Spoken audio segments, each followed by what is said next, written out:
Olá, futuro médico! E aí, você tá aqui na reta final, né? Já chegando aí o dia da prova da Univ. Tô gravando esse vídeo aqui, ó, dia 12/5, né? Nosso vestibular agora do meio do ano vai acontecer na primeira semana de junho, né? Então, menos de um mês aí para a prova, né? E agora, obviamente, como você sabe, como a gente sempre faz aqui no nosso canal do Mérito e na nossa plataforma também, para quem é aluno do nosso curso, é hora da revisão.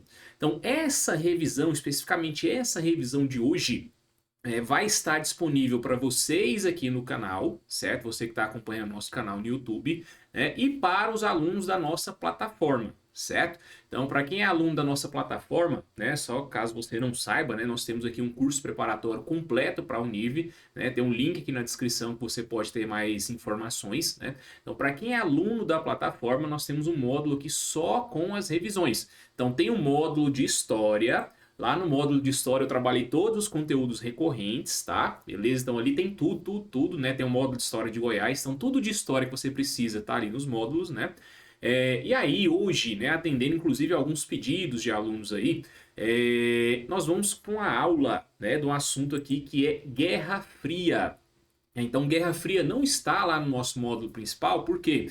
Porque nós pegamos a nata mesmo, aqueles assuntos que são extremamente recorrentes. Só que a Univ, principalmente nos últimos vestibulares, ela tem colocado alguns conteúdos ali, né, que são menos prováveis de cair. Né? Então a gente tem, por exemplo, aula lá de Primeira Guerra, temos aula de Segunda Guerra, mas não tínhamos aula de Guerra Fria. Né? Então muitos alunos falam, eu vi Guerra Fria no último vestibular, né? Pode ser que caia. Né? Então por isso, né, como é um assunto que a Univ começou a cobrar nesses últimos vestibulares, vou gravar uma aulinha aqui para vocês poderem acompanhar hoje, completinha, bonitinha, com tudo que você precisa saber sobre Guerra Fria, tá certo?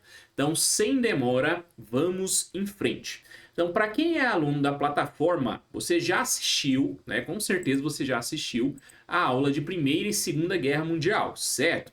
Se você já assistiu a aula de Segunda Guerra Mundial, você deve ter visto o seguinte: o mundo termina com a Alemanha nazista sendo derrotada, certo? E com Estados Unidos e União Soviética lutando meio que lado a lado. Por quê? Porque os dois se uniram, né, junto à França e à Inglaterra para poder derrotarem os alemães. E aí, depois que você tem essa derrota dos alemães, o que vai acontecer?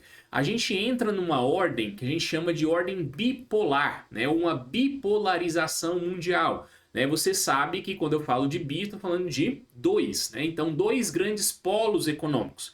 Aqui eu estou falando do grande polo capitalista, que é os Estados Unidos, e o grande polo socialista, né? Ou comunista, como você prefira chamar, né? Que era o bloco soviético. Então, basicamente, o que vai acontecer?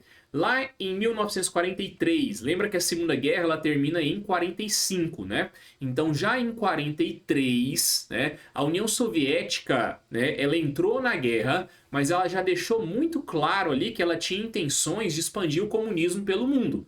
Então, a União Soviética não estava escondendo de ninguém, né, que era o objetivo dela fazer o comunismo espalhar, né, não só pelo leste europeu, mas por todo o mundo, se fosse possível. Né? E aí o que acontece, né, é que depois da guerra começa a haver mais conferências, que são aquelas conferências de paz, né, de acordos. Né? O que a gente vai fazer agora? Quem vai controlar isso? Quem vai controlar aquilo? Qual vai ser essa nova ordem mundial? Né? E aí na conferência de Yalta, né, a Europa Oriental, presta atenção nisso aqui, ó, Europa Oriental passa a ser uma área de influência soviética. Então, a partir de agora, a gente vai falar da ideia de uma Europa ocidental, né, capitalista ali, Inglaterra, França, Portugal, Espanha, né, Itália, aqueles países ali, né, e uma Europa oriental, né, então são países que estão ali bem próximos da União Soviética, né, que passam a ser agora zonas de influência, né, países que vão estar agora sob domínio soviético de certa forma. Né? E aí, nesse momento, o mundo capitalista começa a ficar muito preocupado. Nós temos, por exemplo, Churchill, né, que era o primeiro-ministro da Inglaterra, visitando os Estados Unidos, né, que voltou a ser a maior potência nesse momento, né, colocando a ideia de que havia uma necessidade de um auxílio econômico aos países europeus. Aí você pensa, tá, mas qual é a relação disso? Né? você tem que entender aqui é o seguinte, né? Os países capitalistas, né? Eles iriam entrar, né? Países capitalistas da Europa, né? Iriam entrar num momento de crise. Por quê? Porque é o pós-guerra. Eles passaram praticamente aí, ó, 6 anos em guerra, né? E por mais que França, Inglaterra tenham estado do lado vencedor, eles vão sair da guerra destruídos. Então, se não houver um auxílio econômico, né, esses países vão ficar muito pobres. E um país muito pobre, ele tem uma tendência a caminhar para o lado do comunismo. Como assim, Renato? Presta atenção, presta atenção. Se um país está bem economicamente, né, tipo, crescendo, expandindo, empregos, né, ou seja, sendo multiplicados ali e tal, a galera geralmente não pensa tanto na ideia de auxílio econômico do governo, de comunismo, de igualdade, né? Ou seja, tende a haver um clima de otimismo, né? O capitalismo está bem, está crescendo, né? Vamos embora. Só que quando começa a vir crise, quando começa a vir uma economia muito em baixa, né, as pessoas começam a passar dificuldade, aí já começa a discutir, né? Pô, poderia ser uma economia mais no qual o governo prestasse mais atenção no povo, né? Que o governo ajudasse mais a população. Então começa a ter um pessoal caminhando mais para o lado do comunismo, né? Então o Churchill coloca essa ideia: a gente precisa injetar, vocês, Estados Unidos, né? Precisam injetar dinheiro, né, nos países aqui da Europa para que o comunismo não ganhe força, não ganhe espaço, não ganhe apoio popular. Entendeu isso agora? Beleza. Daí nasce, né, um negócio que vocês já ouviram falar, ou provavelmente vão ouvir falar bastante quando a gente citar a Guerra Fria, que é a chamada cortina de ferro. Tá vendo que eu coloco aqui, ó, cortina de ferro entre aspas, né? Por quê?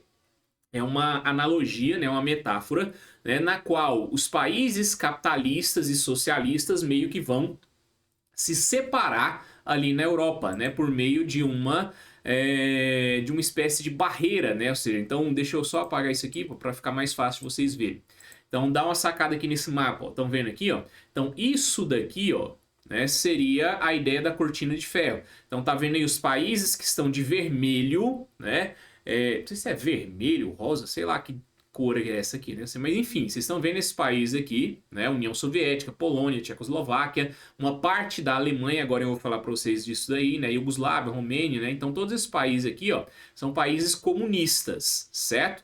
E aqui os países de azul seriam os países capitalistas. Então meio que existe uma fronteira entre eles. Essa fronteira, essa linha imaginária ali, é o que o Churchill, né, e os outros ali, o Stalin, né, e outros grandes governantes da época vão chamar de cortina de ferro. É aquilo que está isolando o mundo socialista do mundo capitalista, né? E isso caracteriza bem aquela ideia que a gente falou inicialmente da bipolarização mundial. Porque aí você tem um bloco ali, ó, na própria Europa, um bloco comunista e um bloco capitalista. Ah, Renato, mas eu tô vendo aqui, ó, um azulzinho mais claro, né, igual a Suíça e a Áustria. E eu tô vendo um vermelhinho mais claro, que é a Iugoslávia.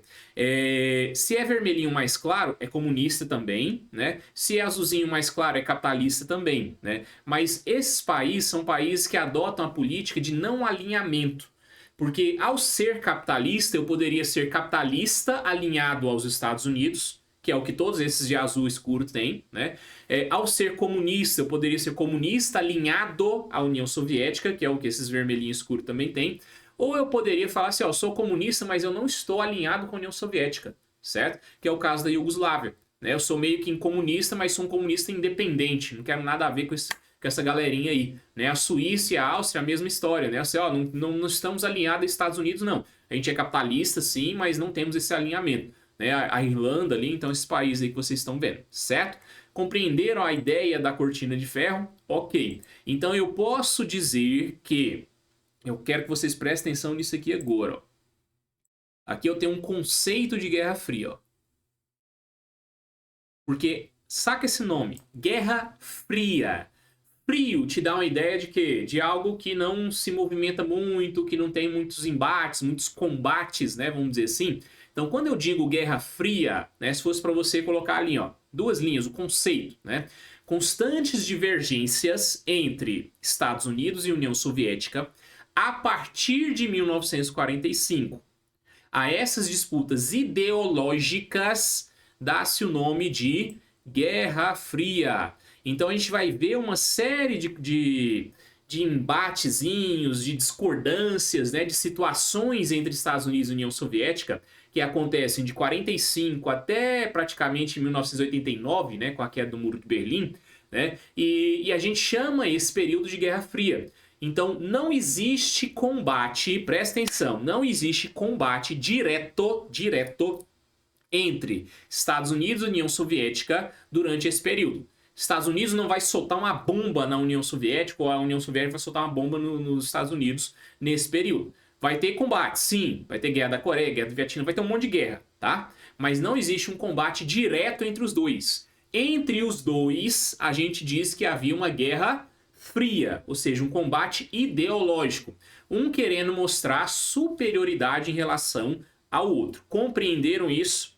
Isso é importante, certo? Então, vou passar aqui para explicar aquela paradinha da Alemanha que eu falei para vocês. Bora. Aí. Então, basicamente, a Alemanha foi derrotada na guerra, concorda? Quem estava do lado perdedor da Segunda Guerra Mundial? Alemanha, Itália e Japão, que eram os países do eixo, certo? Então, a Itália e o Japão, né, meio que tiveram seus próprios destinos ali, né? Então a Itália, ela meio que passou por uma revolução, acabou mudando de lado, né, seja ali antes do final da guerra. O Japão recebeu aquelas duas bombas atômicas, né, de Hiroshima e Nagasaki, então foi muito castigado, né, ali pelos Estados Unidos. E a Alemanha, novamente, ela é meio que um caso à parte, porque a Alemanha, ela é a causadora da Primeira Guerra. E aí, ao final da Primeira Guerra, eles têm que assinar o Tratado de Versalhes, que humilha os alemães, destrói, né, economicamente e tal. E a Alemanha é a causadora também da Segunda, com Adolf Hitler, né, querendo a vingança pelo Tratado de Versalhes e tudo mais. Então, a Alemanha, né, é um país perigoso, concorda? Ela criou duas guerras, ela perdeu as duas, mas ela meio que começou essas duas. Então, a ideia é, precisamos garantir que a Alemanha não cause uma nova guerra. Até porque uma nova guerra representaria uma guerra nuclear, né? Então o mundo já tinha acabado de ver, né, o que aconteceu com Hiroshima e Nagasaki. Você imagina aquilo em escala global. Bombas nucleares explodindo pelo mundo inteiro, né? Então não rola, né? Então basicamente o que eles vão pensar agora é: não vamos cometer o mesmo erro lá da Primeira Guerra, né? De humilhar os alemães, destruir a Alemanha e a Alemanha querer vingança. Então basicamente o que vai acontecer aqui é uma conferência, né, chamada de Conferência de Potsdam, né, na qual a Alemanha teria que sim pagar reparação de guerra, então pagar indenização aos países vencedores, né, teria que sim ser desmilitarizada, então não poderia ter exército, né, mas o erro que eles consideravam que havia cometido lá na Primeira Guerra é: o Tratado de Versalhes, ele dizia que a Alemanha não poderia ter exército, poderia ter no máximo 100 mil soldados voluntários, certo? E aí eles botaram lá, falou para a Alemanha: assina aqui, ó, você não pode ter exército. A Alemanha assinou, foi embora. E pronto. Adolf Hitler chegou ao poder, né, montou exército, produziu arma, fez tudo que o Tratado de Versalhes proibia e ninguém viu nada ou fingiu que não viu, ninguém fez nada, né? Então agora a grande ideia aqui dos países vencedores da guerra, né, é o seguinte: nós vamos desmilitarizar a Alemanha e nós vamos ocupar a Alemanha. Então, como havia 4 grandes vencedores na guerra, né, Inglaterra, França, Estados Unidos e União Soviética, cada um ficaria responsável meio que por ocupar e vigiar uma parte da Alemanha. Então tá vendo, ó, isso aqui, meio que de bege, ó, ficaria sob controle da França.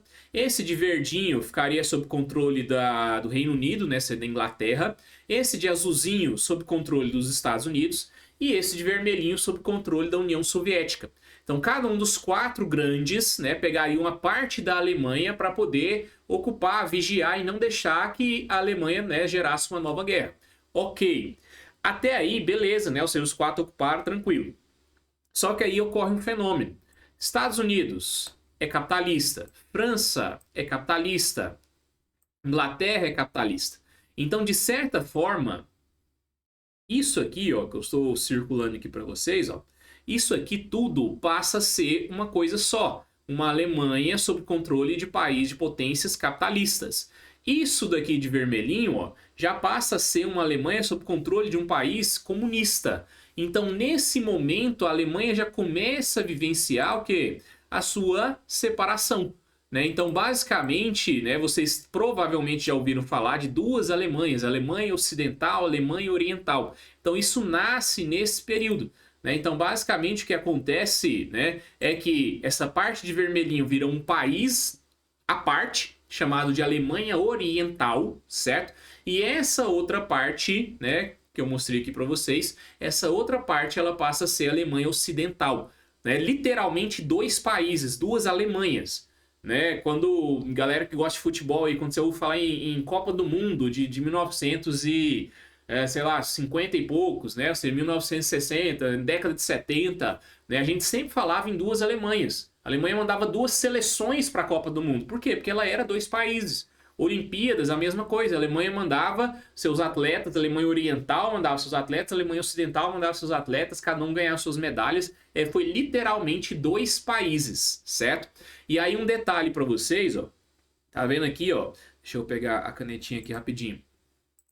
Tá vendo essa partezinha aqui, ó? Isso aqui é a capital, né? E aí o que acontece? Você pega essa capital, né? E você vai, Berlim, né? Aqui no caso, e você vai dividir ela também, ó. Tá vendo que tem aqui um pedaço da capital de vermelho, um pedaço de azul, um pedaço de bege, né? Um pedaço de verde. Por quê? Porque a capital Berlim também vai ser dividida entre eles, certo? Então Berlim foi dividida assim como a Alemanha. Por mais que Berlim tivesse do lado soviético, né? Ela também vai ser repartida entre todos eles aí, certo? E isso vai levar, inclusive, ao maior, talvez um dos maiores embrólios, né, da Guerra Fria. Por quê? Porque o Stalin, que era o governante da União Soviética, ele começa a perceber que dentro de Berlim as pessoas estavam todo migrando.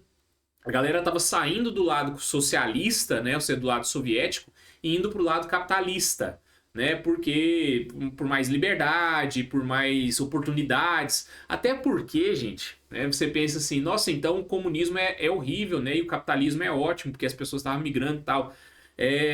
Aí vai da interpretação de cada um, mas o ponto é que o capitalismo, ele dá uma caprichada, vamos dizer assim, na cidade de Berlim, que era capitalista. Ou seja, eles injetam muito dinheiro ali para ficar muito atrativo. Não é que o mundo capitalista era maravilhoso e todo mundo gostaria de ir para o mundo capitalista, né? A grande questão é que eles fazem parecer uma, entre aspas, uma Disneylândia, né? Vamos dizer assim, algo que deslumbrasse as pessoas, para que as pessoas quisessem ir para lá, justamente para minar a confiança, né, a credibilidade do comunismo, certo? Então o Stalin vai ficando meio que puto com aquilo, né? Ou seja, tanto que ele vai começar a fazer um bloqueio, literalmente bloquear as saídas, né? Todo mundo que quisesse sair da cidade de Berlim, né, era impedido. Não poderia passar para Berlim capitalista, para Berlim ocidental, certo?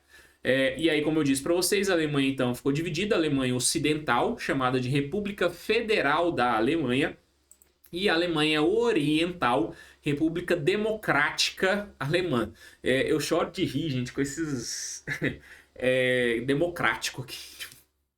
Alemanha comunista, né? Ou seja, sobre liderança do governo ditatorial do Stalin, talvez o ditador que mais matou pessoas no mundo, né? Ele vai lá e coloca no nome democrático, né? Isso acontece assim, em muitos momentos da história. Você vê partidos durante a ditadura militar do Brasil colocando, né, sigla com democrático, né? Gente, né? Pera aí, né? Mas tudo bem, né? Tá. Aí aqui só para você ver como eu tinha dito para vocês, ó. Então Berlim foi dividido em duas, né? Então Berlim Oriental e Berlim Ocidental, né? O laranjinha aqui o comunista, né? O amarelinho de capitalista, né? E a Alemanha Oriental e a Alemanha Ocidental, certo? Então a Alemanha vira dois países. Ok. E aí vem a grande questão. Esse bloqueio aqui, ó, de 1948, vinha dando certo? Não muito, porque as pessoas, né, vinham lá e rompiam esse bloqueio.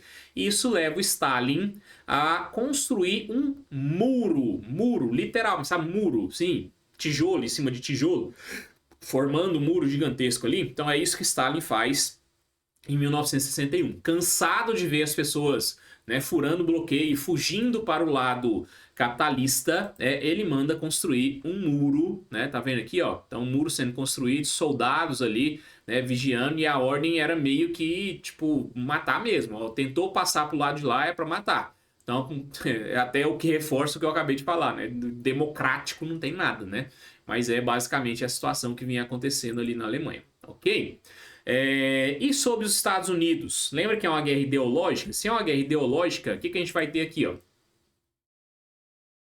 Uma tentativa dos Estados Unidos também de minar a confiança do mundo nesse bloco comunista. Então, o presidente da época, né, o Truman, ele vai oferecer apoio financeiro para qualquer país, financeiro e militar, para qualquer país que sofresse uma ameaça comunista. Então, começa com o Plano Marshall. O Plano Marshall é importante. Importante, anota aí, você que está fazendo anotações. Ó. O plano Marshall, ele visa justamente resolver aquele probleminha que eu falei para vocês no início da aula. Os países da Europa Ocidental, né, que eram capitalistas, eles estavam empobrecidos, eles passaram 6 anos em guerra.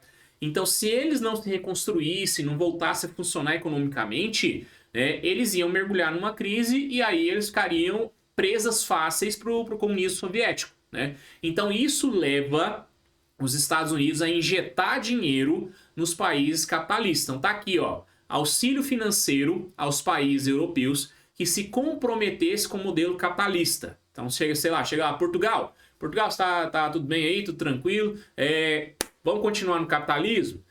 Mas tá difícil aqui, porque o povo, né, passando dificuldade, falta de emprego. Não, peraí, né, vou injetar dinheiro na sua economia, suas indústrias vão voltar a funcionar, vai voltar a gerar emprego. Em troca, a única coisa que eu peço é que você continue sendo capitalista, que você continue apoiando o capitalismo. Aí agora você tem um parceiro, não, então agora Portugal meio que compromete, né, publicamente com o capitalismo e ele tem uma dívida. Lembra, esse dinheiro nunca vem de graça, tá, gente? O dinheiro está sendo emprestado. Estou emprestando dinheiro para vocês e vocês vão ter que pagar depois com juros, né, etc. Mas você não deixa os países da Europa desamparados, porque eles estão ali, ó, na boca do jacaré, vamos dizer assim. Né? Se deixar qualquer país da Europa, né, ser destruído, né, você já era, você perde ele para o comunismo. E isso, por exemplo, gente, é a salvação da Alemanha. Tem muita gente que me pergunta, muito aluno me pergunta isso. Pessoal, mas a Alemanha foi destruída na Primeira Guerra, depois foi destruída na Segunda Guerra, e a Alemanha hoje é potência. A Alemanha hoje tem, né, economia boa, assim, tipo, país de primeiro mundo, tecnologia de ponta. Sim, por quê? Porque os Estados Unidos injeta dinheiro na Alemanha. Por quê? Porque a Alemanha está coladinha ali, lembra? A Alemanha Oriental, a Alemanha Ocidental. Se a Alemanha Ocidental não desenvolvesse, não crescesse, o comunismo ia o quê? Espalhar. Né? Então, o plano Marshall é injetar dinheiro nos países europeus para que eles não virassem comunistas, certo? A mesma coisa vai acontecer no Plano Colombo. O Plano Colombo é uma ajuda aos países, no caso aqui especificamente ao Japão. Aí você pensa, nossa, o Japão também, né? O Japão foi destruído, né? Hiroshima, puff, Nagasaki, né? Assim, explodiu tudo, destruiu tudo. Né? Os Estados Unidos deixou o país em frangalhos, sim. E adivinha quem reconstruiu o Japão? Os Estados Unidos também. Né? Os Estados Unidos mete dinheiro ali no Japão. Só que olha isso aqui, ó. Pouca gente fala, né? Isso aqui a Globo não mostra, ó. Os japoneses não poderiam se militarizar. Então, os Estados Unidos mandou dinheiro pro Japão, falou: Japão, desculpa aí, tá? Eu soltei umas bombas aí sem querer no seu território, tá? Destruir vocês, mas agora eu vou te reconstruir. Só que em troca, né, desse dinheiro que eu tô te mandando aí, ó, você se compromete a ser capitalista, né, como eu falei para vocês, mas você também se compromete o quê? A não se militarizar. Você não pode ter exército, tá, Japão? Você vai virar uma potência, eu vou te ajudar a virar uma mega potência, mas você nunca pode ter exército. Aí o japonês olha e fala, e agora, né? Dinheiro é bom, né? Vai fazer eu crescer, vai fazer eu virar um país de ponta, mas se eu não tiver exército, como é que eu me defendo? Aí os Estados Unidos falam, né, Japão, fica tranquilo. Se alguém resolver te atacar, se alguém te ameaçar, liga pra mim que eu tô aqui na hora. Né? Então, beleza. Né? Ou seja, nenhum país hoje é meio que doido de mexer com o Japão, mesmo sem o Japão ter exército poderoso, né, armas ali e tal. Por quê? Porque tem esse compromisso dos Estados Unidos de defender o Japão. Mas aí você deve estar pensando, né? Você que é um aluno inteligente, né? Mas e se os Estados Unidos resolverem invadir o Japão? Aí já era. Então eles meio que aceitaram, né? Ou seja, é um preço que eles pagaram. Japão hoje, tecnologia de ponta, a maioria das coisas robótica, né? Essa tecnologia que você escuta falar aí vem do Japão, né? Tecnologia lá é, né, sempre na fronteira do conhecimento. Mas militarmente é um país que depende dos Estados Unidos, certo? Então, beleza. Ajudou os países da Europa, ajudou o Japão, né? E os países da América? Esses aí começaram a se posicionar, né? Pô, Estados Unidos, como é que é esse negócio aí? Você manda dinheiro para a Europa, você manda dinheiro para a Ásia, mas e a gente? Então, meio que os Estados Unidos não estavam muito afim de ajudar os países da América, não. Até porque quanto menos desenvolvidos fossem, mais eles dependeriam, né, dos Estados Unidos, né? Porém, o que vai acontecer? Houve uma revolução socialista num país que é Cuba. Então, Cuba, bem ali, ó, no quintal dos Estados Unidos, né? Atravessa ali uma partezinha do mar, você já chega em Cuba, né? Cuba foi lá e virou comunista, né? A gente vai falar daqui a pouco dessa Revolução Cubana, né? E aí os Estados Unidos percebeu o seguinte, opa, peraí, a América não tá tão tranquila como eu pensava, não. E aí ele faz um plano econômico chamado de Aliança para o Progresso, né? A gente quase não ouve falar em livros, né? Quase ninguém cita, né? Mas eu trouxe aqui em primeira mão para vocês. Por quê? Porque a Univ adora detalhezinhos. Então, como a Univ adora detalhes, né? Eu coloquei aqui para vocês esse nome, né? Que ela pode cobrar, né? Então, Aliança para o Progresso, que é uma versão menor para poder ajudar os países da América Latina, certo? Então, dinheiro também para os países da América Latina, certo? Só um detalhezinho, gente. Eu vou mandar esses textos aqui para os alunos da plataforma, tá?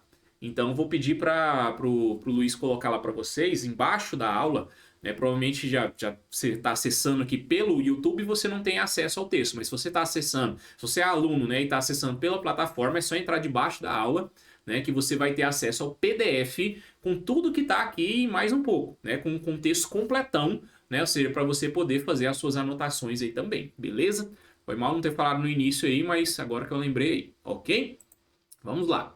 Qual é a resposta soviética? Gente, presta atenção, Guerra Fria, ela é... Eu gosto muito de comparar ela com Chaves. Você assistiu Chaves? Né? Tinha o Chaves e o Kiko, né? Aí o Chaves pegava um brinquedo, né? Sei lá, pegava um pedaço de vassoura e saía andando como se fosse um cavalo. Aí o Kiko ia correndo lá na casa dele, né? E pegava um cavalo de brinquedo, né? Ou seja, todo bonito, né? E tal, né? Então, aí o Chaves ia lá e pegava um sorvete, né? De uma bolinha de sorvete. O Kiko ia lá e buscava um sundae maravilhoso, né? E tal. Então, a Guerra Fria é meio que Chaves e Kiko, sabe? Tudo que um faz, o outro vai lá e tenta fazer melhor. Né? Os Estados Unidos faz uma coisa, a União Soviética vai lá e copia e tenta fazer melhor. A União Soviética faz uma coisa, os Estados Unidos vai lá e copia e tenta fazer melhor. Por quê? Porque é uma guerra ideológica, uma guerra de propaganda. Você quer mostrar que o seu modelo é superior ao do seu rival, certo? Ok. Aí o que a gente vê aqui? Então, se os Estados Unidos criou esses planos de auxílio econômico, a União Soviética vai criar o seu também, né, chamado de Comecon. Então, o Comecon, ou Conselho Econômico de Assistência Mútua, né, qual era o objetivo? O objetivo de auxiliar economicamente todos os países do bloco socialista, certo?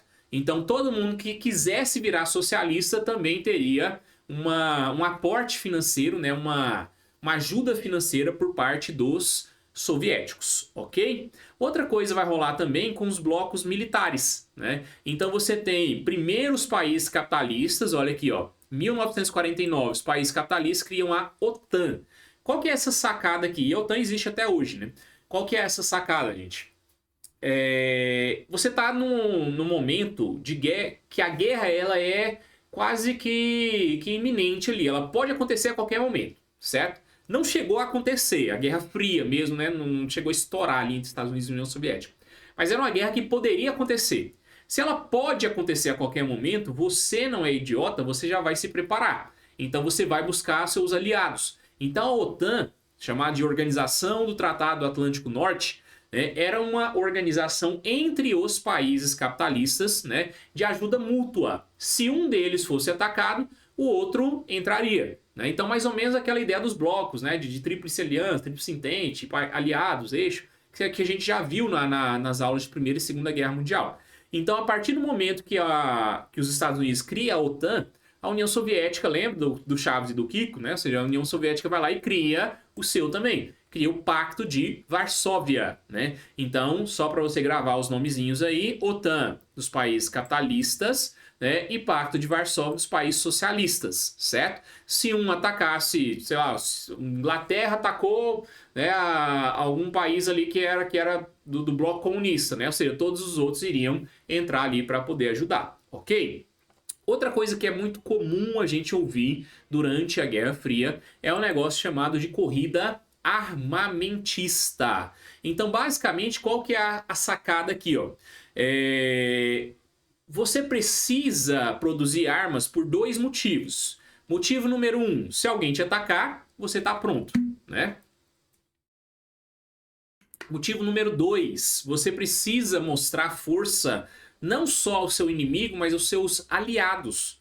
Como é que eu vou garantir que um país lute ao meu lado? Eu preciso mostrar para ele que se rolar uma guerra, eu estou preparado. Eu tenho força, eu tenho poder. Então pode colar em mim que é sucesso. Então eu mostro, quando os Estados Unidos libera suas bombas nucleares, né, lá no Japão, é inclusive um recado para a União Soviética e para o mundo. Olha, quem ficar contra mim vai ter que enfrentar isso aqui. Então isso ajuda, inclusive, os Estados Unidos a ganhar mais aliados, tá certo? Então, mesmo que fosse uma guerra ideológica, como eu disse para vocês, o risco de haver uma guerra, né, uma guerra mesmo, combate, era muito grande. E aí você tem países, né, no caso Estados Unidos e União Soviética, investindo pesado na produção de armas, né? Então, se os Estados Unidos usou bomba nuclear em 45, né, a União Soviética vai usar bombas nucleares já em 49. Então, ó, 4 anos depois do fim da Segunda Guerra, né, 4 anos depois dos Estados Unidos ter mandado as bombas de Hiroshima e Nagasaki, a União Soviética faz os seus testes também e com sucesso. E ela, obviamente, não faz teste escondido, né? Ela faz o teste ali, né? Explode lá bombas no deserto e tal, e manda o vídeo pro mundo inteiro ver, né? Tipo, ó, não é só os Estados Unidos que tem arma nuclear, nós temos também, certo? Então isso aqui a gente chama de teoria da intimação, né? Você mostra o quê? Que você tem poder. Não necessariamente você está disposto ou você está com planos de usar, mas você quer mostrar para o mundo inteiro que você tem esse poder. Dá uma sacada nessa charge aqui, ó. Eu tenho aqui de um lado bombas nucleares, né? Aí você tem aqui os soldados soltando o quê? Flechas. Né? E aí que do lado da bomba nuclear está escrito não usar porque o inimigo pode retalhar. Do outro lado você vê a mesma coisa, bombas nucleares, mas os soldados soltando flecha. Por quê? Não usar porque o inimigo pode retalhar. Então já é você dizendo assim, ó, eu tenho arma nuclear, mas se eu usar, meu inimigo vai retalhar porque ele também tem arma nuclear. E guerra nuclear, gente, vocês sabem que é uma guerra global usando armas nucleares é o fim da humanidade, né? Por quê?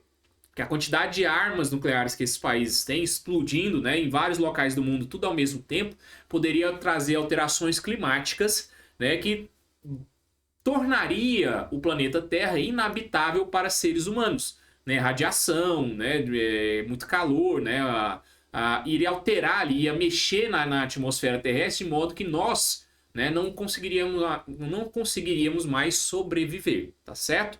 Então, essa é a ideia da corrida armamentista. Os países estão produzindo armas, mas não estão de fato utilizando. Olha essa outra charge. Eu tenho aqui um soldado, né, americano, uma bomba nuclear aqui, ó, do ladinho dele, né? E aí ele lutando com uma espadinha, né, como se fosse uma espadinha de brinquedo.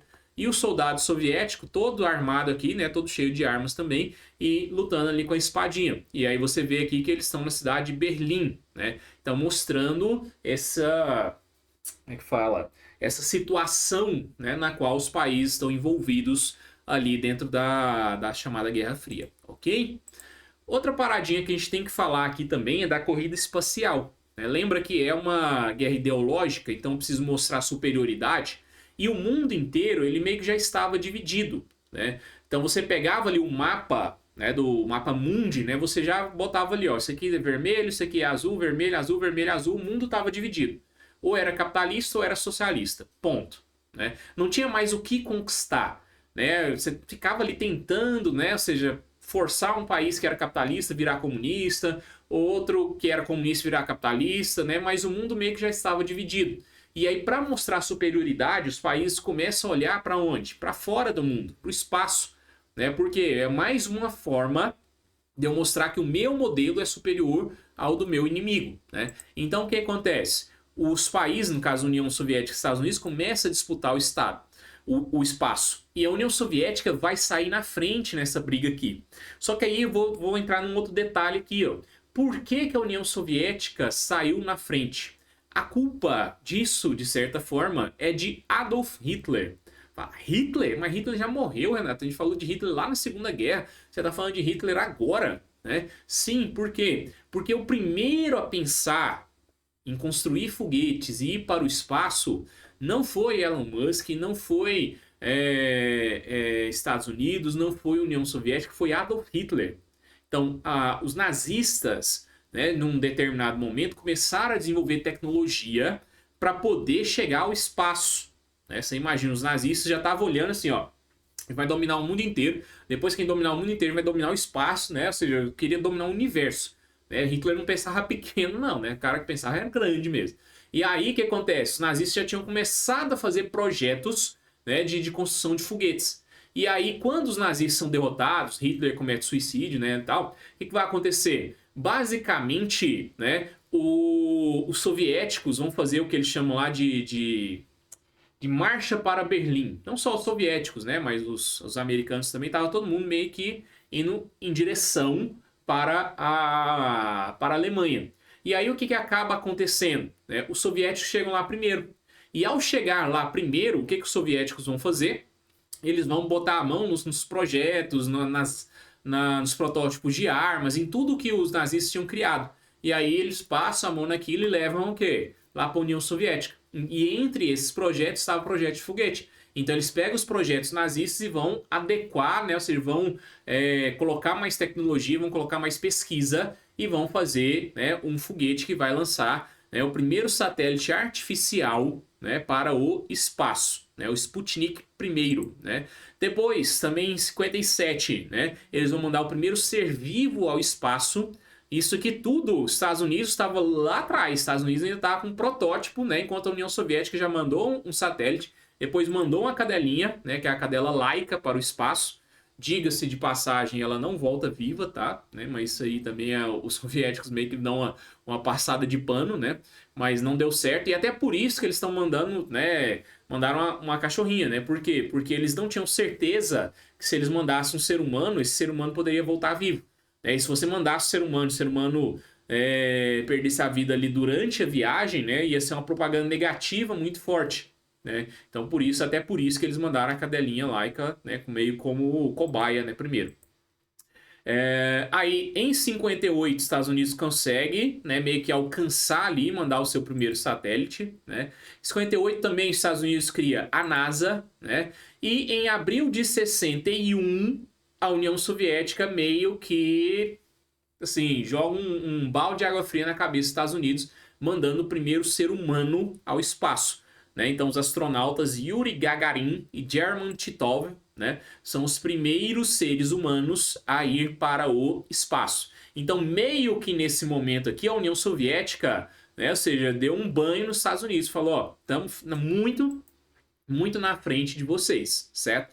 E aí, o presidente dos Estados Unidos, né, faz um discurso ali, o presidente Kennedy, um discurso todo inflamado ali para a população dos Estados Unidos, que os Estados Unidos não ia aceitar aquela derrota, né, vamos dizer assim, e que os Estados Unidos iria botar o homem na Lua. Então, se a União Soviética botou o homem no espaço, os Estados Unidos seria o primeiro país a chegar, né, e botar o pé na Lua. E aí lança em 61 o programa Apollo, né, que vai ficar praticamente durante toda a década fazendo várias missões espaciais, né, até finalmente, né, em junho de 69, o Apollo 11, com 3 astronautas, Neil Armstrong, Edwin Aldrin e Michael Collins, né, conseguirem finalmente chegar à Lua. Né? Nós temos aqui o lançamento, né, do Apollo 11, né? E aí você tem aquela frase do Neil Armstrong, né? Esse é um pequeno passo para o homem, mas um gigante salto para a humanidade, né? Ele teria dito essa frase no momento que ele bota o pé ali na Lua, né? Ou seja, ele começa a andar ali, né? Sem gravidade, tal, aquela paradinha toda que a gente sabe. Ah, pessoa, mas eu ouvi que o homem nunca chegou na Lua, né? Que não sei o quê, que os Estados Unidos forjou, que gravou em estúdio, que blá blá blá, que blá blá blá. Gente, eu não vou discutir aqui se ele chegou, se ele não chegou, porque para a história, isso é irrelevante. Como assim, Renata? É irrelevante se o homem chegou ou não à Lua? Sim. Por quê? Porque naquela época se acreditou nisso. E se acreditou nisso, né, o impacto para a população, né, ou seja, dos Estados Unidos, do mundo capitalista e do próprio mundo comunista, foi gigante. Porque meio que os Estados Unidos mostrou assim, ó, vencemos a guerra espacial, ponto. Se os Estados Unidos venceram a guerra espacial, o que acontece? É o que importa, né? Particularmente, eu acredito que sim, os Estados Unidos chegou, né? Mas é o ponto que eu falei para vocês, né? Do ponto de vista histórico, né? Se ele realmente botou o pé lá, ou se foi tudo gravado em estúdio, não importa por quê? Porque o mundo, né, viu isso daí ao vivo, né, e as pessoas chegaram à conclusão que naquela época de que os Estados Unidos tinham ganhado a corrida espacial. E é isso que importa do ponto de vista histórico, certo? Ok. Se a guerra é ideológica, então os Estados Unidos agora deixou a União Soviética para trás, certo? Isso também vai acontecer de forma muito precisa, já que não havia tantos combates, né, entre os países ali. Então você havia também a questão da indústria do cinema, da propaganda, né, ser sempre voltada para isso. Então o plano Marshall ele vinha com mais um adendo, tá? Se os países capitalistas estavam recebendo dinheiro dos Estados Unidos, eles também receberiam produtos dos Estados Unidos, receberiam filmes dos Estados Unidos, propagandas dos Estados Unidos, né? Então tudo isso faz os países europeus da Europa Ocidental, os países da América, né? O próprio Japão, né? A vivenciarem muito da tecnologia dos Estados Unidos e da indústria de Hollywood, né? De cinemas americanos ali e tudo mais. Né? Então isso leva, por exemplo, à ideia do American Way of Life, né? O estilo de vida americano, que é muito baseado na ideia do consumismo, né? Compre para ser feliz, né? Então isso começa a chegar aos países da Europa, né? Os estilos, né? Os gostos musicais dos Estados Unidos, né? O pop, o rock and roll, né? Ou seja, tudo começa a chegar a esses países aí e eles começam a aderir àquilo como se fosse da própria cultura. Então a cultura americana começa a moldar os países capitalistas, né, para receber não só os produtos, né, dos Estados Unidos ali, mas também a parte cultural mesmo, de fato, né? Isso é importante por quê? Porque ao consumir a cultura dos Estados Unidos, você passa a consumir os produtos, né? Porque você vê um filme onde o cara tá, na época era muito comum a galera, né, usar ali o Marlboro, né, e outros cigarros ali. E aí você vê aquilo, né? Você tem aquela imagem, né? Ou seja, do cowboy lá utilizando, e aí depois você vai no seu, sei lá, no barzinho da esquina da sua casa e você encontra aquele mesmo, né, produto e aí você acaba consumindo. Ah, Coca-Cola, né? Tinha ali um cara no filme bebendo uma Coca-Cola. Né? E aí você chega ali no seu supermercado e tem a Coca-Cola. Então, automaticamente, a cultura americana vai moldando os gostos também dos países capitalistas, certo? Né? E do outro lado, você tem a União Soviética. Se você tem a ideia do American Way of Life, né? Ou seja, do compre para ser feliz, né? Do outro lado, você tem uma cultura soviética baseada na ideia do quê? De glorificar, né? Ou seja, de elevar a ideia de uma vida simples, né? De uma vida feliz ali daquele cara que acorda, trabalha, né? Ou seja, tem a comida ali na mesa, né? Ou seja, não tem grandes luxos, né? Mas também não tem uma sociedade onde ninguém passa fome, né? Ou pelo menos é o que as propagandas queriam mostrar, né? Do que você teria, por exemplo, no sistema capitalista, né? Aqui só algumas ideias de propagandas, ó. Aqui, ó. Is this tomorrow, né? Ou seja, esse é o amanhã. America under comunismo. Ou seja, então a América, se ela fosse pega pelo comunismo, né? A ideia dessa propaganda aqui, ó, você vê a bandeira americana pegando fogo, né? E os comunistas te massacrando ali, né? Ou seja, como se os comunistas iriam vir para os Estados Unidos para poder destruir a vida de todo mundo, né? E tal. Aí aqui, ó, we are fighting to prevent this, né? Nós estamos lutando para te prevenir disso. E o que que é isso? É uma mão, né? Que teoricamente deveria ser soviética, mas você vê o símbolo do nazismo, né, ali. É como se o nazismo tivesse o quê? Amassando a Constituição Americana, a Declaração dos Direitos, né, as leis trabalhistas, né? Ou seja, então como se estivesse destruindo aquilo tudo ali. Né? Então, novamente, você fazendo essa associação agora do comunismo até com o próprio nazismo, certo? E aqui uma outra propaganda, só que agora uma propaganda soviética, aquelas lá, né, que eram propagandas americanas, né, essa aqui soviética. E aí você vê o trabalhador soviético meio que sendo aliciado, né, ali pelo tio Sam, né, ou seja, que é os Estados Unidos, querendo dar presentinhos ali, né, e tal, e ele fazendo o quê? Não, né, viva a União Soviética, viva o modo de vida do trabalhador. Né? Então, o trabalhador soviético resistindo às tentações do mundo capitalista. Isso aqui, gente, eu coloquei alguns exemplos, mas esse aqui era bombardeado.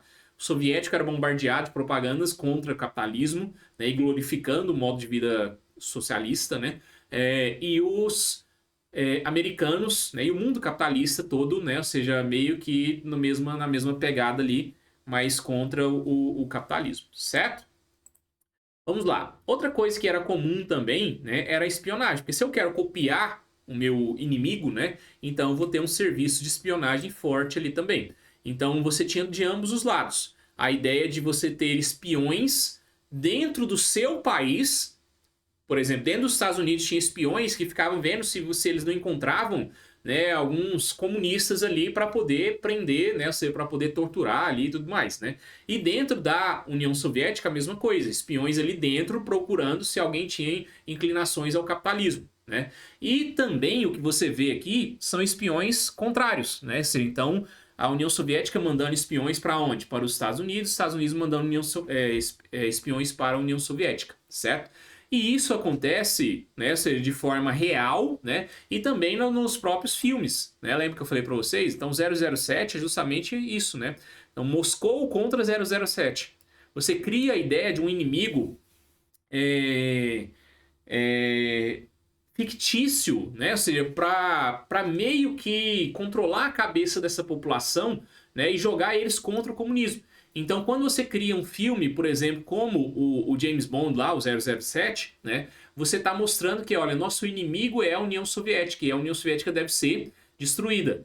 Né? E aí você vê toda essa construção, né, do filme em relação a isso. Você vê, por exemplo, Rock, né? O Rock Balboa lá, o lutador, né? O que acontece? Ele enfrenta lá, se eu não me engano, no filme 3. Acho que é no filme 3 ou no filme 4, não me lembro, que ele enfrenta um soviético, né? E aí você vê lá o Rock, né, meio que baixinho ali, né, tal, e um soviético gigantesco, ele parece um urso, né, ou seja, gigantão ali e tal, né? Ou seja, e o soviético vai lá e derrota ele numa luta, né? Aliás, derrota o Apollo Creed lá numa luta, né, e tal, mata o Apollo naquela luta e tal. E aí o Rock vai lá e treina, né, e tal, não sei o que, e bota o calçãozinho com a bandeira dos Estados Unidos, né? E aí viaja lá para a União Soviética e lá ele vai lá e ganha a luta, né? Ou seja, então essas coisas que pra gente às vezes parece meio que às vezes até passa despercebido, isso era muito forte na época, gente, porque você precisava colocar na cabeça das pessoas ali, ó, de quem era o mal e quem era o bom, né? E aí você vai fazendo isso por meio de filmes, por meio de propagandas, né? Seja como a gente tinha dito ali para vocês.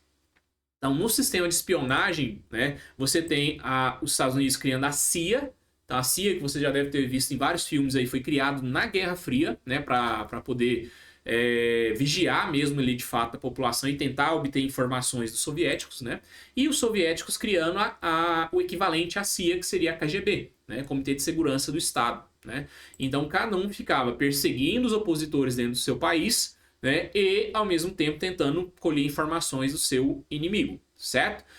Lembra que eu falei que Stalin é um dos maiores ditadores, né, que a gente já viu aí na história? Então Stalin, por exemplo, ó, é responsável por mais de 20 milhões de mortes de soviéticos, do seu povo. O seu povo. Compreendeu? Então não é que Stalin matou, né, ou seja, pessoas que durante uma guerra que estavam tentando invadir a União Soviética, não. Ele mata mais de 20 milhões de soviéticos.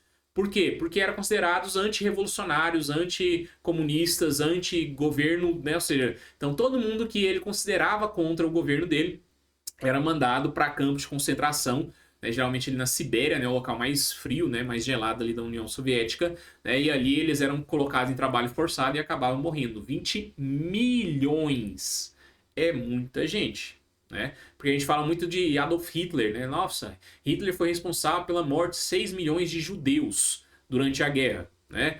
O Stalin mandou matar mais de 20 milhões do seu próprio povo. Né? Então, assim, na competição de quem é mais cruel, né? Ou seja, é difícil até a gente chegar numa conclusão aí, né? Mas os dois são dois personagens, talvez os dois personagens mais cruéis que a história já teve notícia, né? Ah, mas e os Estados Unidos? Os Estados Unidos fazia essas feiuras, não, né? Claro que fazia.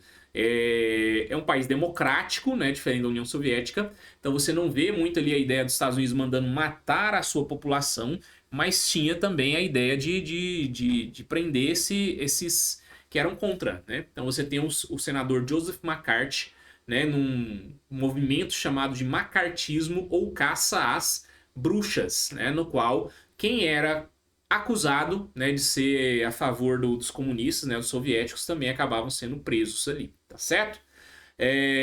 Ok, aqui a gente termina uma parte que é essa ideia dessa guerra mais fria mesmo, né? E aí a gente entra no que seria a guerra quente, né? O que seria essa guerra quente? Era um momento que você começa a ter batalhas, né? Só que, como eu disse para vocês,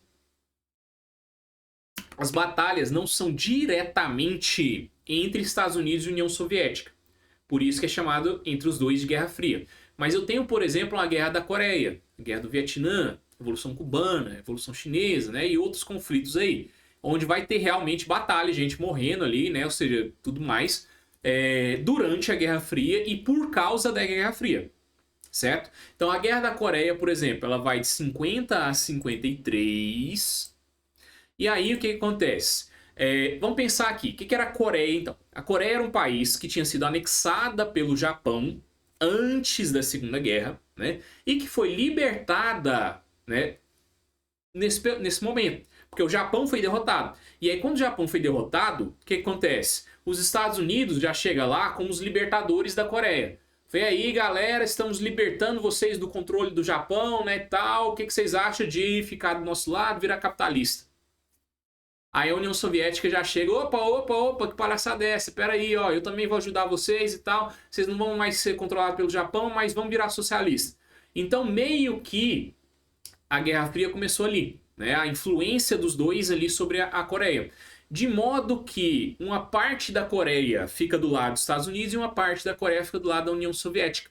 Né? E aí, como não chegavam em acordo, eles vão lá e vão dividir a Coreia usando um paralelo chamado paralelo 38, né, entre os dois. Ó, do paralelo 38 para baixo é sob influência do capitalismo, paralelo 38 para cima é sob influência da União Soviética. Né? E aí, quando vem 1950, o norte da Coreia, ou seja, a parte influenciada pela União Soviética, invade o sul.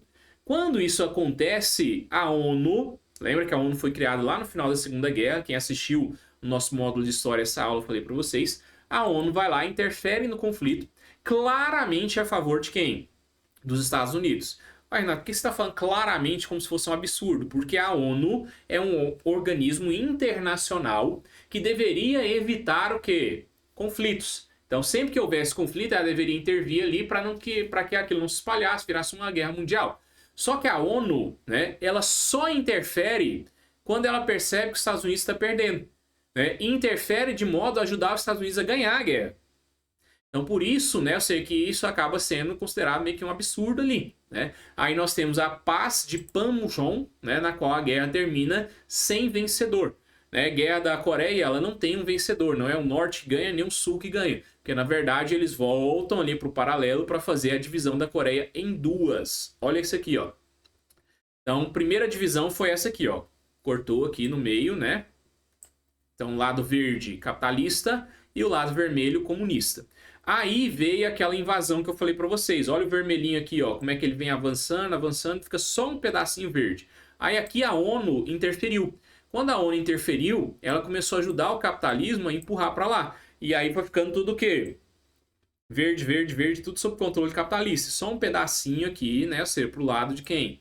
Da União Soviética. Só que aí a guerra foi, né, ou seja, indo para um lado onde poderia haver interferência direta, porque já tinha interferência. Os Estados Unidos estavam mandando arma pro sul, né? Na teoria, gente, é Coreia do Sul contra Coreia do Norte. Só que os Estados Unidos mandava coisas, né? Mandava armas, mandava soldados até para ajudar o Sul. E a União Soviética mandava coisa ali, mandava soldados também para ajudar o Norte. Eles não usavam armamentos nucleares, mas mandavam ali, né, suprimentos, mandavam muitas coisas, né? E aí, o que vai acontecer nesse momento? Como a guerra estava caminhando para talvez virar uma guerra nuclear, né? E aí, com a ajuda ali da ONU, eles vão fazer esse acordo e vão falar, ó, não tem vencedor. Ninguém ganhou essa guerra, vamos separar. E aí essa aqui vira a Coreia do Norte e essa aqui vira a Coreia do Sul. Ou seja, um país, que era a Coreia, agora se transformou em dois, sendo um socialista e o outro capitalista, certo? Então, Coreia do Norte, estado militarista, né? Ou seja, ditadura. Até hoje a Coreia do Norte é talvez um dos grandes riscos aí da humanidade, né? Porque ela tem muita arma nuclear, né? E é um país que não se dá bem com os países capitalistas de jeito nenhum e a qualquer momento pode estourar uma guerra, né? Uma galera meio doida mesmo. E a Coreia do Sul, né, que passa a ser meio que um país muito influenciado pelo Japão, pelos Estados Unidos, né? E depois vai inclusive desenvolver bastante, ele vai fazer parte dos chamados tigres asiáticos, ok? Então, isso é um exemplo de combate na Guerra Fria, certo? Isso aqui é o que a gente fala que a Guerra Fria não é feita só de combate ideológico, não. Tem realmente guerra, tem embates ali. E a Guerra da Coreia é um desses, tá? Depois da Guerra da Coreia, o mundo vai viver um período de relativa paz, que a gente chama de coexistência pacífica. É uma espécie de trégua entre Estados Unidos e União Soviética, que acontece principalmente por causa da morte do Stalin, né, que meio que coincide com o fim dessa guerra, um novo presidente dos Estados Unidos, né? Então Eisenhower, né, vai se aproximar muito do Nikita Khrushchev, que era o sucessor do Stalin, né? E aí eles vão chegar no momento ali onde eles vão discutir e vão pensar o seguinte: olha, na Guerra da Coreia quase estourou uma guerra nuclear. Então a gente precisa entrar num momento agora onde os dois países possam coexistir. Não é aliar, a gente não vai ser amigo, a gente não vai ser aliado, né? Mas nós precisamos coexistir, ou seja, existir ao mesmo tempo. Capitalismo e socialismo, senão a gente vai destruir esse mundo e não vai haver nenhum dos dois, né? Então, para isso, eles vão fazer um acordo, né, na qual os países iriam reduzir um pouco a produção de armamento, especialmente de armamentos nucleares, né? Limitar as pesquisas nessa área aí. Então tem aqui, né, Nikita Khrushchev, né, Eisenhower, assinando ali o acordo, né, se encontrando e assinando esse acordo. O mundo dá uma respirada, tá? De 45 a 89 é possibilidade de guerra o tempo inteiro. E aí, durante esse momento aqui, o mundo meio que dá uma respirada. Uma respirada, sabe quando você sai assim da água e volta a mergulhar de novo? É isso, porque eles fizeram esse acordo em 53, mas em 55 estourou outra guerra. Guerra do Vietnã. E aí todo o acordo, tudo bonitinho que eles tinham feito lá, né, você meio que vem abaixo, né? Então, Vietnã, meio que parecido. Era uma colônia da França, né? Quando vem a Segunda Guerra, eles lutam ali pela sua independência, né? E aí, quando acontece o fim da Segunda Guerra, começa a vir as influências. A União Soviética fala: ô Vietnã, e aí? Agora que você é independente, o que você acha de virar comunista? Né? E os Estados Unidos vai lá: opa, Vietnã, o que você acha de virar capitalista? E aí começa a ter essa disputa aí. Parecidíssimo com a Guerra da Coreia. O Norte, do mesmo jeito que a Coreia do Norte virou comunista, o Vietnã do Norte vai virar comunista, né? Do mesmo jeito que a Coreia do Sul virou capitalista, o Vietnã do Sul também vai, né, para o lado do capitalismo. Ó, dá uma sacada aqui nesse mapa, né? Então esse vermelhinho aqui, ó, sob influência da União Soviética, e esse de amarelinho, a influência dos Estados Unidos. Ok. Vai rolar um plebiscito em 55 para decidir sobre a unificação. Vamos continuar sendo um país, dois países, né? Um país capitalista e um país socialista, ou a gente vai se unir, né? Ou seja, vai virar um único país. Então, nesse plebiscito, né, o que vai acontecer? A população é chamada para votar. Mas quando ela é chamada para votar, vem um risco muito grande de virar comunista, Estados Unidos vai interferir, vai dar um golpe, né, e colocar uma ditadura militar dentro do Vietnã, né? E aí o que vai acontecer? A parte sul, ela meio que se recusa a fazer essa unificação, né? Ou seja, e se juntar ali com o norte, né? A não ser que virasse tudo capitalista. Então isso leva, né, a União Soviética e a China, dois países comunistas, a apoiarem ali o norte do Vietnã, né, fazendo um movimento ali de guerrilha mesmo, né, os chamados Vietcongs, para não deixar o sul, né, capitalista avançar. E aí essa guerra, ó, muito mais longa também, olha aqui, ó, 1955 a 75, né, enquanto a Guerra da Coreia foi praticamente 3 anos ali, né, ou seja, aqui você tem quase 20 anos de conflito entre os países aí. Só que, depois de uma guerra tão longa assim, né, Estados Unidos mandando tropas, né, ou seja, ele não mandava armas nucleares, a gente já falou o motivo, né, que poderia ser o fim da humanidade ali e tal, mas ele mandava tropas o tempo inteiro. E aí soldados americanos morrendo. E isso torna o governo muito impopular, né? Imagens de armas químicas sendo utilizadas de ambos os lados ali começam a se espalhar. Então você vê o seu filho, o seu esposo, né, o seu pai, né, você lutando na guerra, né, e às vezes morrendo ali na guerra, muitos soldados americanos morriam.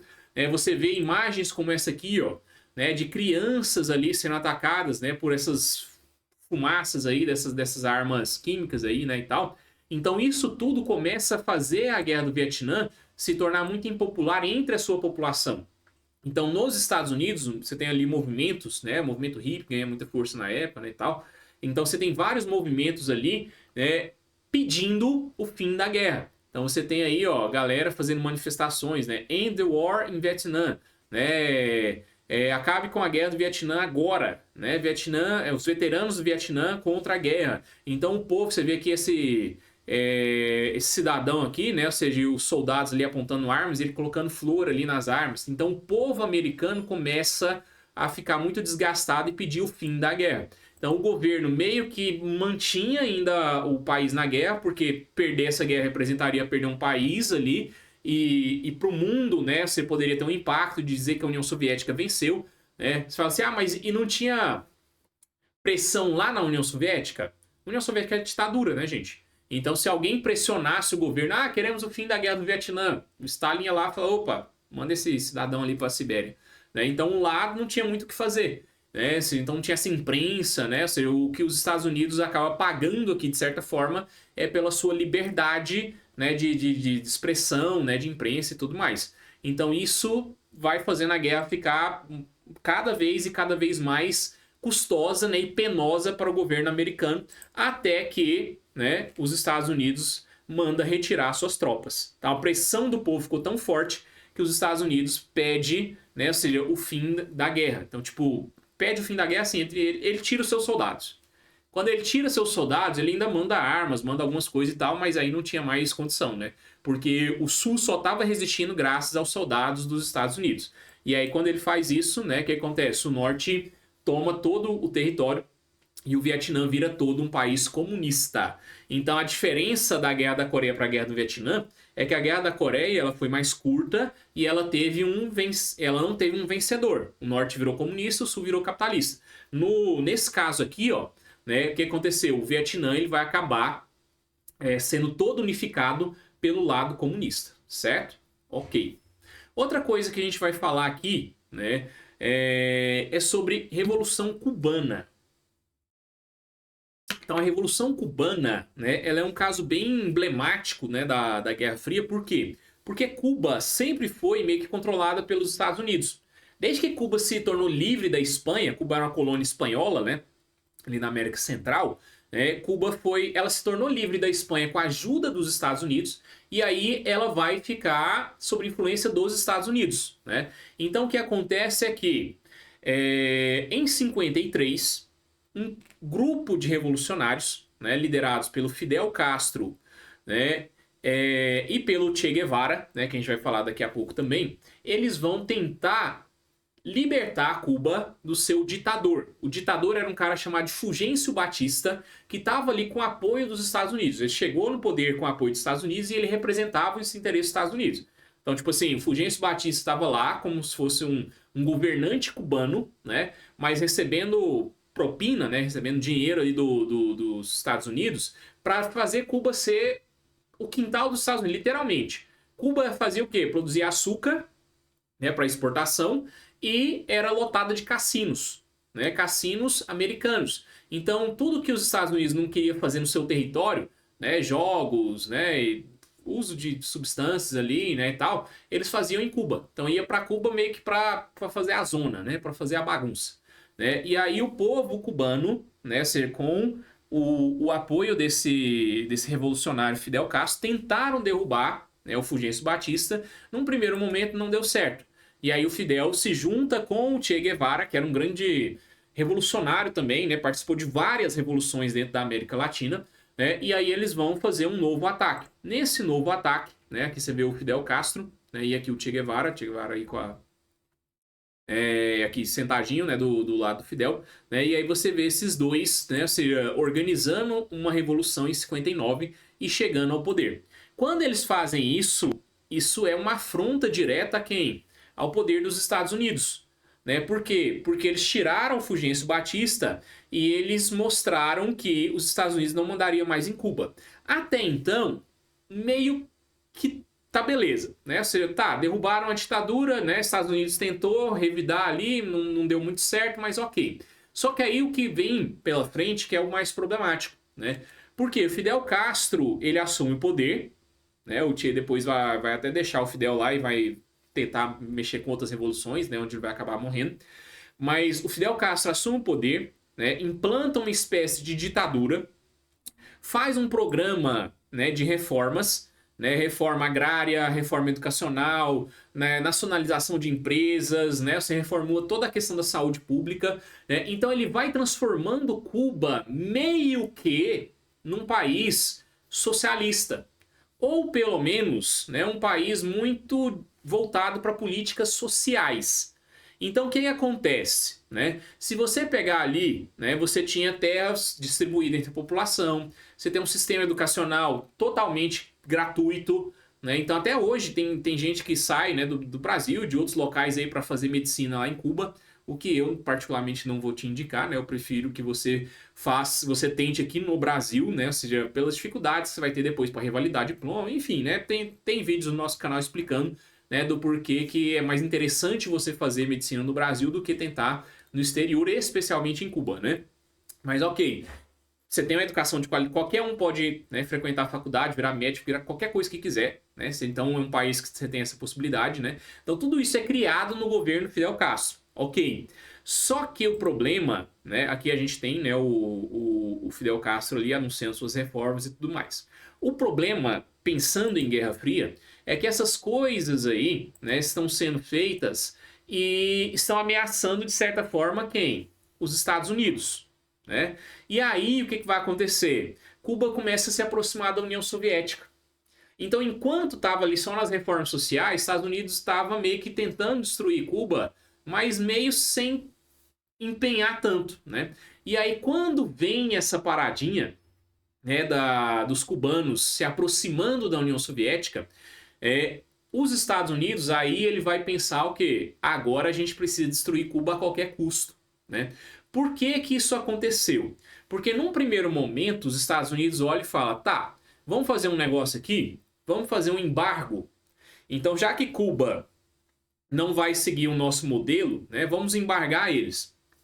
A gente não vende para Cuba, a gente não compra de Cuba, né? Eles estão produzindo açúcar, a gente não vai comprar açúcar deles, a gente não vai vender nada para eles, né? E os outros países da América também estão proibidos. Os Estados Unidos proíbe. Ó, ninguém vai comercializar com Cuba mais. Ponto.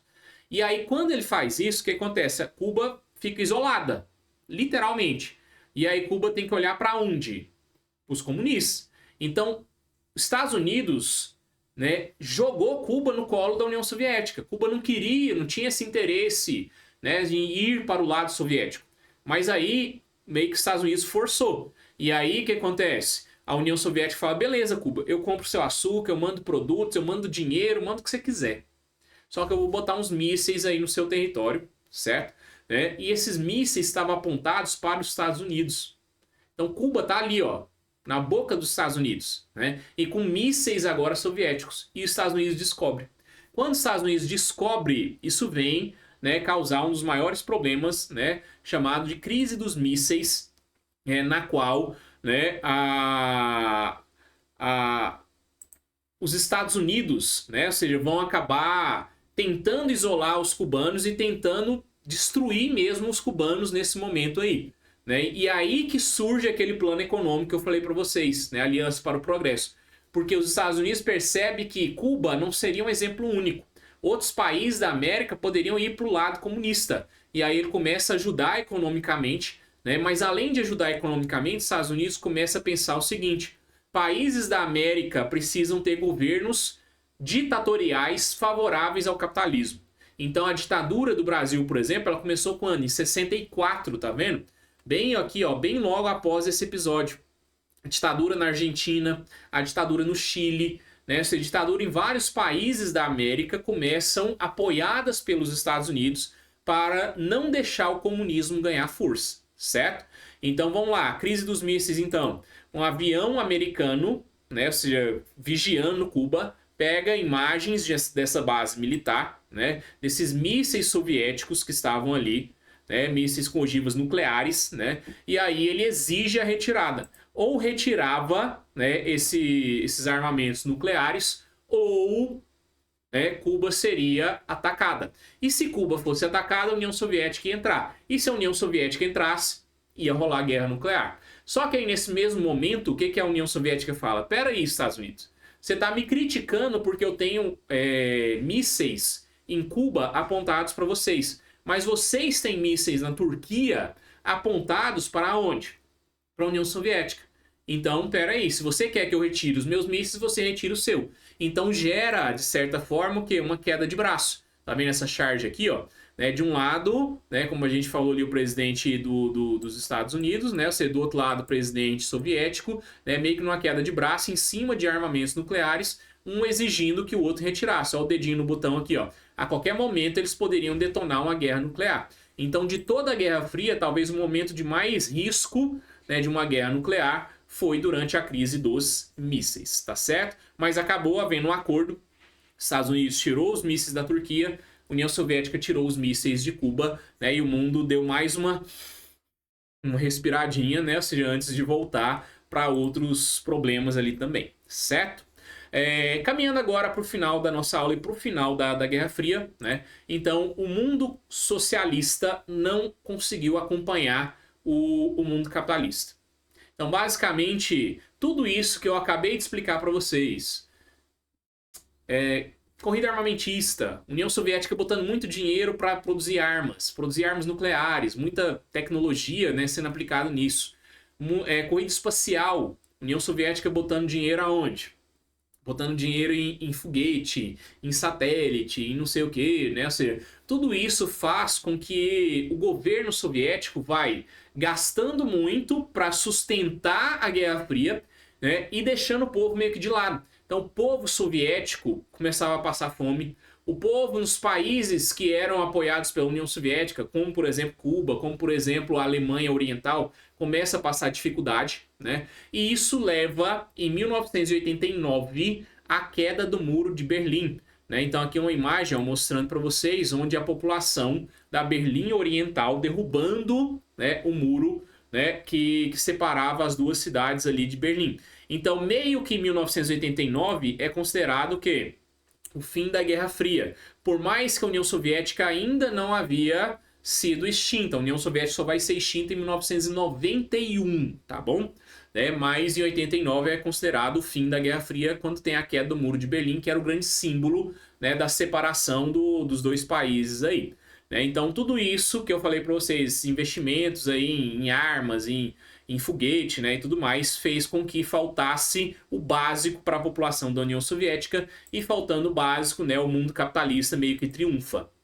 Então você pode dizer que em 1990 a União Soviética vai fazendo reformas, meio que abandonando o socialismo, né, meio que abandonando o comunismo. Exemplo, a Glasnost, reformas políticas, onde a União Soviética vai deixando um pouco de lado a ideia daquele ditadura, né, do Partido Comunista, né, a perestroika, a reestruturação econômica também, na qual o país vai vindo mais para o lado capitalista, né, e isso vai levando o socialismo a deixar de existir. Então a Guerra Fria termina com a vitória do capitalismo, por quê? Porque simplesmente o socialismo vai acabar, vai ruir, né, nesse momento aí. E aí, qual é a nova ordem mundial? A nova ordem mundial, ela não é monopolar, porque durante a Guerra Fria ela foi bipolar, lembra? Dois polos, capitalismo e socialismo. Estados Unidos e União Soviética.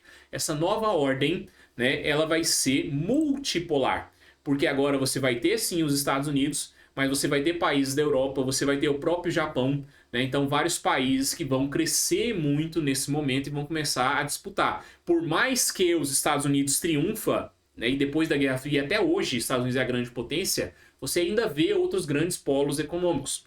China hoje é um grande polo econômico, né? A própria Rússia hoje, né? Ou seja, começou a desenvolver bastante. Então, países da União Europeia, né? Então, você vê que os Estados Unidos ele é o grande líder econômico e militar no mundo, mas ele tem grandes rivais hoje ainda, tá certo?